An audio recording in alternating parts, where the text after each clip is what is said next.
खाद्य प्रसंस्करण के क्षेत्र से जुड़े हुए जितने भी वर्टिकल्स हैं, जितने भी स्टेक होल्डर्स हैं, उन सबको एक मंच प्रोवाइड करने का इन्होंने कार्य किया, जिसके माध्यम से भारतीय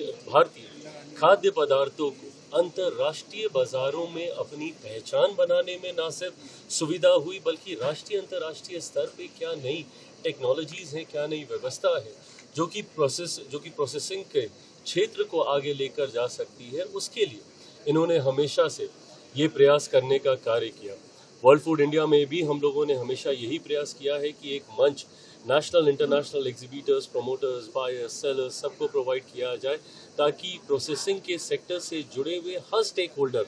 आकर वहाँ पर एक दूसरे के साथ इंटरैक्ट कर एक दूसरे की टेक्नोलॉजी, एक दूसरे की नई व्यवस्था की जानकारी लेकर अपने प्रोसेसिंग के क्षेत्र को आगे बढ़ाने का कार्य करें। ऐसे में ये प्रयास और इस प्रयास की निरंतरता और जिस तरीके से इन्होंने विपरीत परिस्थितियों में भी कोविड के दौरान भी इस व्यवस्था को बनाए रखा। 8 जनवरी की तारीख ग्लोबली, आज की तारीख में मुझे लगता है प्रोसेसिंग के क्षेत्र से जो कोई जुड़ा हुआ है वो जानता है कि भारत में इंडस फूड होने वाला है, और यही कारण भी है कि हर साल जिस तरीके से इंडस फूड में हम लोग ग्रोथ देखते हैं, और इंडस फूड का बढ़ना कहीं ना कहीं भारत का बढ़ना, भारत के खाद्य पदार्थों का बढ़ना, भारत के प्रोसेसिंग सेक्टर का बढ़ना, जिसमें अभी भी ग्रोथ की अनंत संभावनाएं हैं। मेरे प्रधानमंत्री आदरणीय नरेंद्र मोदी जी का सपना है, उनका लक्ष्य है कि आने वाले दिनों में भारत अपने आप को एक ग्लोबल फूड बास्केट के तौर पर दुनिया के सामने प्रस्तुत करे, और ये क्षमता भारत और भारतीयों में है। भारत एक कृषि प्रधान देश है, एक बड़ी आबादी भारत की किसानी के साथ जुड़ी हुई है। ऐसे में जब हम लोग किसानों की आर्थिक मजबूती की भी कल्पना रखते हैं, सोच रखते हैं, तो उसमें प्रसंस्करण का एक बहुत महत्वपूर्ण योगदान होता है। जब हम जॉब अपॉर्चुनिटीज़ क्रिएट करने की बात करते हैं, तो उसमें प्रोसेसिंग यूनिट का एक बहुत बड़ा और महत्वपूर्ण योगदान रहता है। विभिन्न राज्यों में जब हम लोग रेवेन्यू जनरेशन की बात करते हैं, राजस्व को बढ़ाने की बात करते हैं, पर कैपिटा इनकम को बढ़ाने की बात करते हैं, जब हम ना सिर्फ आप जॉब सीकर हो बल्कि आप जॉब गिवर की भूमिका में आए, तो मुझे लगता है इन तमाम विषयों के समाधान में कहीं ना कहीं प्रोसेसिंग की एक अहम भूमिका आती है, प्रोसेसिंग का एक अहम महत्वपूर्ण रोल रहता है। ऐसे में मुझे लगता है कि इंडस फूड जैसा मंच उस क्षेत्र को और इस सोच को प्रधानमंत्री जी की कि भारत एक ग्लोबल फूड बास्केट के तौर पर विकसित हो, भारत के राज्य किसानी के क्षेत्र में और ज़्यादा मजबूती हासिल करें, हमारे किसान भाइयों को उनकी लागत का ज़्यादा से ज़्यादा मुनाफा मिले, उसमें मुझे लगता है ऐसे मंच बहुत महत्वपूर्ण भूमिका निभाते हैं। इसके लिए मैं एक बार फिर से मोहित सिंगला जी, इंडस फूड की पूरी टीम का बहुत शुभकामनाएं देता हूं। बजट आने वाला है, हम किस तरीके के सपोर्ट मेजर्स फूड प्रोसेसिंग के लिए देख सकते हैं? मैं मानता हूं कि जिस तरीके से हमारी सरकार का ध्यान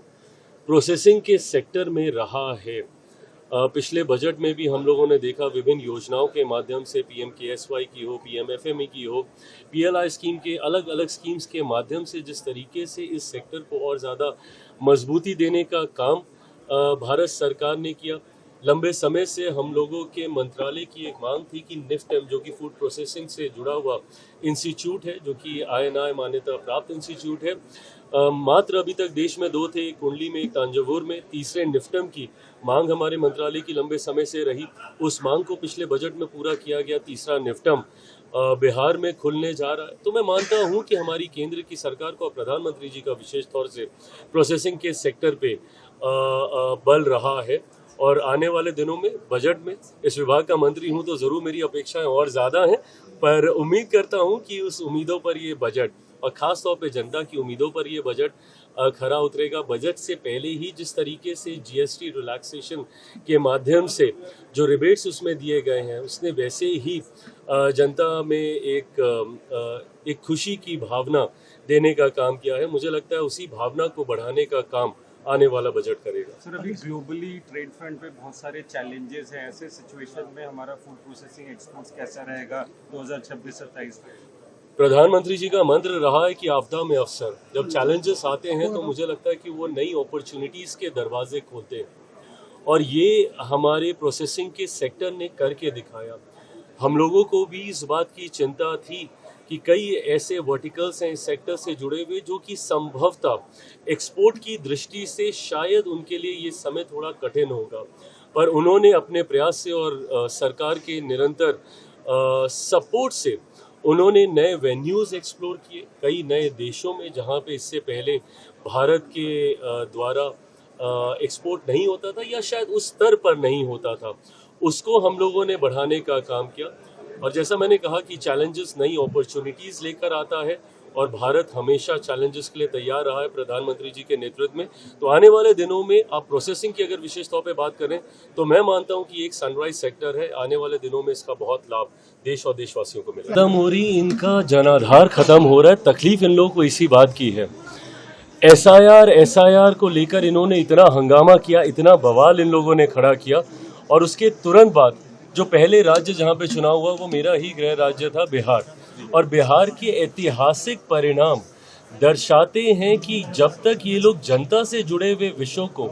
नहीं उठाने का काम करेंगे तब तक जनता भी इनको नकारने का काम करेगी। जिस तरीके से इन्होंने शब्दावली का चयन निरंतरता में किया है, कांग्रेस जैसे दलों ने, कभी चौकीदार चोर है तो प्रधानमंत्री जी के ऊपर व्यक्तिगत आरोप लगाना, उनको जिस तरीके से वोट चोरी जैसे शब्दावली का गठन करना, इन तमाम विषयों का ही नुकसान विपक्ष के दलों को हुआ है। आज फिर से जब जब ये लोग एसआईआर के ऊपर सवाल उठाते हैं तो देश की जनता ये समझती है कि इनको अपनी कुर्सी हिलने का डर है और उसके लिए पहले से ही बहाने तैयार हैं। एसआईआर का मुद्दा कोई पहली बार देश में नहीं हो रहा है, इससे पहले भी कई बार देश में एसआईआर हो चुके हैं और इसी प्रक्रिया के आधार पर हुआ है। प्रक्रिया में भी कोई बदलाव नहीं है, सिर्फ टेक्नोलॉजी को इसमें जोड़ा गया। पहले ऑनलाइन आप नहीं कर सकते थे, अब ऑनलाइन की व्यवस्था इसमें कर दी गई है। इसी प्रक्रिया से पहले भी देश में कई बार जनगणना का सुधार को लेकर इस प्रक्रिया का इस्तेमाल किया गया है। ऐसे में बार बार जब आप एसआईआर के ऊपर सवाल उठाते हैं तो कहीं ना कहीं दर्शाता है कि चुनाव हारने का बहाना आप पहले से तैयार कर